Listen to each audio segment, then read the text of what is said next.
YouTube हिकु इशाती social video website आहे जंहिंजे मथां तव्हां वीडियोज़ ॾिसी ऐं उन्हनि खे सोशल वेबसाइटनि जहिड़ो फेसबुक ट्विटर मथां शेयर करे सघो था। उन्हनि खे तव्हां डाउनलोड करे सघो था या पंहिंजी का वीडियो अपलोड करे उनखे बि शेयर करे सघो था।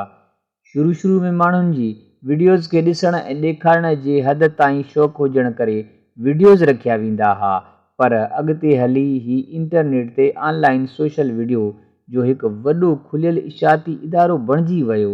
माण्हुनि जी दिलचस्पी उनखे आसमान ते पहुचाए छॾियो। हीउ इदारो अरबे माण्हुनि जी रोज़ी रोटीअ जो सबबु बणिजणु लॻो।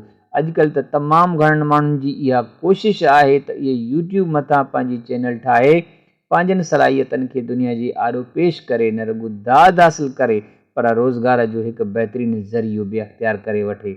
उन करे असां लाज़मी बुनियादी ॻाल्हियूं क्लियर कराईंदासीं। जेको माण्हू सोचे थो, जेको माण्हू सिर्फ़ु सोचे थो त उहो कमु कीअं थींदो, उनखे ही समूरियूं ॻाल्हियूं मुकमिल तरह सां क्लियर थी वेंदियूं।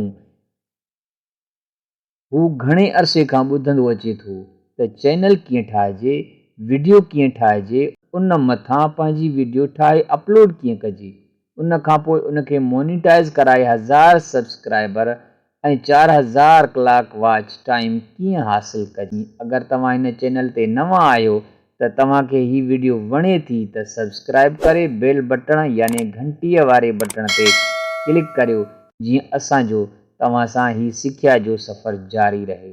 चैनल ठाहिण लाइ यूट्यूब ते हिकु अकाउंट ठाहिण जी ज़रूरत पवंदी आहे जेका गूगल जे वसीले तव्हां ठाहे सघो था।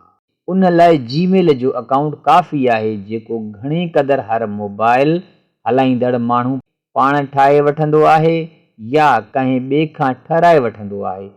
हू अॻु प्ले स्टोर तां एप्स डाउनलोड करे वठंदो आहे छो त उन खां सवाइ प्ले स्टोर तां एप्स डाउनलोड न थींदा आहिनि। उनखे बाक़ाइदा हिकु नाले ॾियण जी ज़रूरत पवंदी आहे ऐं उन खां पोइ अबाउट बॉक्स में डिस्क्रिप्शन लिखी पब्लिश करण जी ज़रूरत पवंदी आहे। ईअं करण सां तव्हांजी चैनल तयारु थी वेंदी। चैनल तयारु थियण बाद ॿियो अमल आहे वीडियोज़ ठाहिण जो।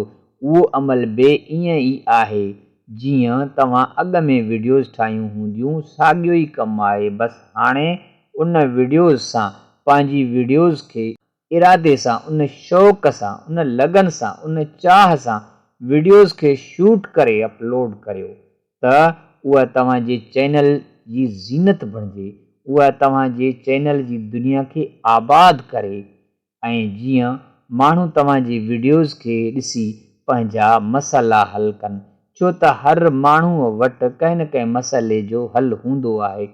हाणे दारोमदार तव्हांजे मथां आहे